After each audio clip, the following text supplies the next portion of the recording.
ഏവർക്കും ഒരിക്കൽ കൂടെ അബിക ടോക്സ് മ്യൂസിക് ചാനലിലേക്ക് സ്വാഗതം. ഞാൻ നിങ്ങളുടെ ജിൻസിയാണ്. സാമൂഹിക സമത്വം തലച്ചോറിന്റെ ആരോഗ്യത്തെ ബാധിക്കും, ഡിമെൻഷ്യയ്ക്ക് സാധ്യതയെന്ന് പഠനം പറയുന്നു. എന്നാൽ എല്ലാ ഓർമ്മക്കുറവുകളും ഡിമെൻഷ്യ മറവി രോഗമാണോ? ഡിമെൻഷ്യയെ കുറിച്ച് കൂടുതലായിട്ട് നമുക്കറിയാം. സാമൂഹിക അസമത്വം തലച്ചോറിന്റെ ആരോഗ്യത്തെ ബാധിക്കുമെന്ന് പഠനം. ട്രിനിറ്റി കോളേജ് ഓഫ് ഡബ്ലിനിലെ പഠനത്തിലാണ് ഈ കണ്ടെത്തൽ. ഒരു വ്യക്തി അസമത്വം നേരിടുമ്പോൾ മാനസിക സമ്മർദ്ദം ഇരട്ടിയാകുമെന്നും അത് തലച്ചോറിന്റെ ആരോഗ്യത്തെ ക്ഷയിക്കുന്നതിന് കാരണമാകുമെന്നും അതുവഴി മറവി ഉണ്ടാകാൻ സാധ്യത ഉണ്ടാകുമെന്നും പഠനത്തിൽ പറയുന്നു. അസമത്വം മസ്തിഷ്ക ഘടനയിൽ മാറ്റമുണ്ടാക്കുന്നു.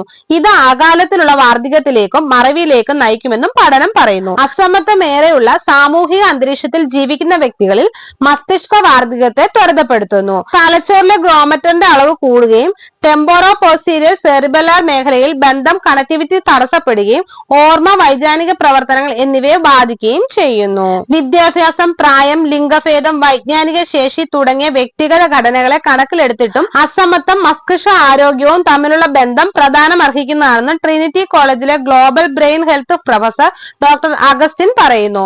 മസ്തിഷ്ക ആരോഗ്യം രൂപപ്പെടുന്നതിൽ സാമൂഹിക ഘടനകളുടെ പങ്ക് എടുത്തു കാണിക്കുന്നു.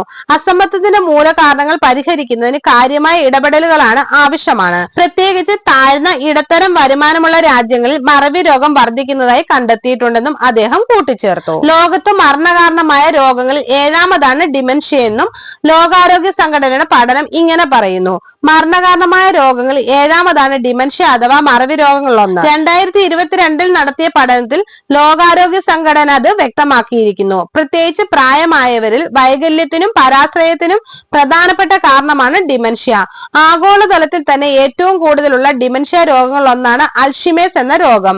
ഡിമെൻഷ്യയിലെ ഏതാണ്ട് 60 മുതൽ 70% അൽഷിമേഴ്സ് ആണ്. ഓർക്കാനും ചിന്തിക്കാനും തീരുമാനങ്ങൾ എടുക്കാനും സാധിക്കാതെ വരുന്നത് മൂലം ദൈനംദിന പ്രവർത്തനങ്ങൾ താളം തെറ്റുന്ന അവസ്ഥയാണ് ഡിമെൻഷ്യ എന്ന് പൊതുവായി the centre for disease control and prevention വിശേഷിപ്പിക്കുന്നത്.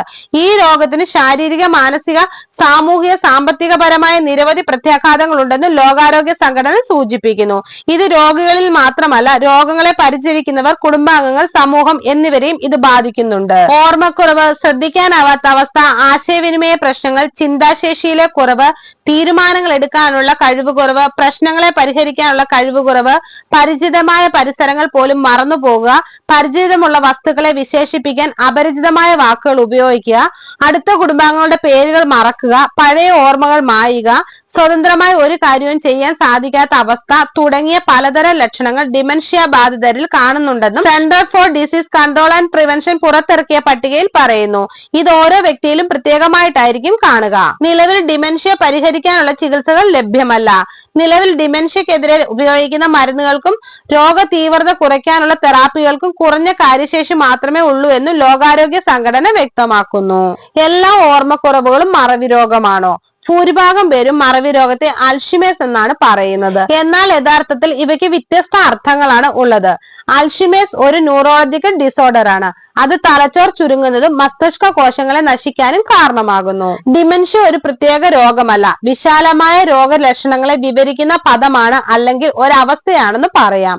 ഈ രോഗലക്ഷണങ്ങൾ ദൈനംദിന പ്രവർത്തനങ്ങൾ സ്വതന്ത്രമായി ചെയ്യാനുള്ള ആളുകളുടെ കഴിവിനെ ബാധിക്കുന്നു. ഡിമെൻഷ്യയിൽ കൂടുതലായി കാണപ്പെടുന്ന ഒരുതരം ഡിസോർഡറാണ് അൽഷിമേഴ്സ്. പ്രായമായവരിലാണ് കൂടുതലായി ഡിമെൻഷ്യ കണ്ടുവരുന്നത്. 60കളിൽ തന്നെ ചിലപ്പോൾ രോഗലക്ഷണങ്ങൾ കാണിച്ചു തുടങ്ങും. ലളിതമായി പറഞ്ഞാൽ വ്യക്തമായി ചിന്തിക്കാനോ ദൈനംദിന തീരുമാനങ്ങൾ എടുക്കാനോ ഉള്ള കഴിവില്ലായ്മയാണ് ഈ മറവി കൊണ്ട് അർത്ഥമാക്കുന്നത്. ഒരു വാക്ക് ഓർത്തെടുക്കാൻ പാടുപെടുക, മക്കളുടെയോ ഭാര്യയുടെയോ മറ്റോ പേര് മറക്കുക, ആഹാരം കഴിച്ചാൽ അധികം വൈകാതെ തന്നെ അക്കാര്യം മറന്നുപോവുക, തൊട്ടു മുമ്പ് നടന്ന കാര്യങ്ങളെ ഓർത്തെടുക്കാൻ കഴിയാതെ വരിക, കാറിന്റെ താക്കോൽ പോലും വസ്തുക്കൾ പോലും തെറ്റായ സ്ഥാനത്ത് വെക്കുക തുടങ്ങിയവ മറവി രോഗമുള്ള ആളുകൾ കാണിക്കുന്ന ചില സാധാരണ ലക്ഷണങ്ങളാണ്. ഓരോ ആളുകൾക്കും ഇതുപോലെയുള്ള വ്യത്യസ്ത ലക്ഷണങ്ങളാവും ഉണ്ടാകുക. ചിലർക്കും സ്വന്തം വീട്ടിലേക്കുള്ള വഴി പോലും കണ്ടുപിടിക്കാൻ പറ്റാതെ വരുന്ന അവസ്ഥ. പ്രമേഹമുള്ളവരിലും അധിക രക്തസമ്മർദ്ദമുള്ളവരിലും ഈ രോഗം ഉണ്ടാകാനുള്ള സാധ്യത കൂടുതലാണ്. ഈ വിഭാഗത്തിൽപ്പെട്ടവർക്കാണ് കേരളത്തിൽ കൂടുതലായി കണ്ടുവരുന്നത്. പ്രമേഹവും അമിത രക്തസമ്മർദ്ദവും ശരിയായ നിയന്ത്രണത്തിൽ കൊണ്ടുവന്നാൽ ഈ രോഗം ഒരു പരിധിവരെ തടയാൻ കഴിയും.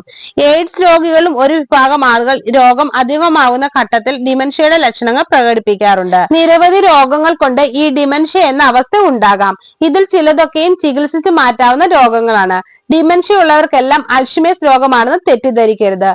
ഡിമെൻഷ്യക്ക് ഉണ്ടാകുന്ന രോഗം കണ്ടെത്തുമ്പോഴേക്കും രോഗനിർണയം പൂർത്തിയാകുകയുള്ളൂ.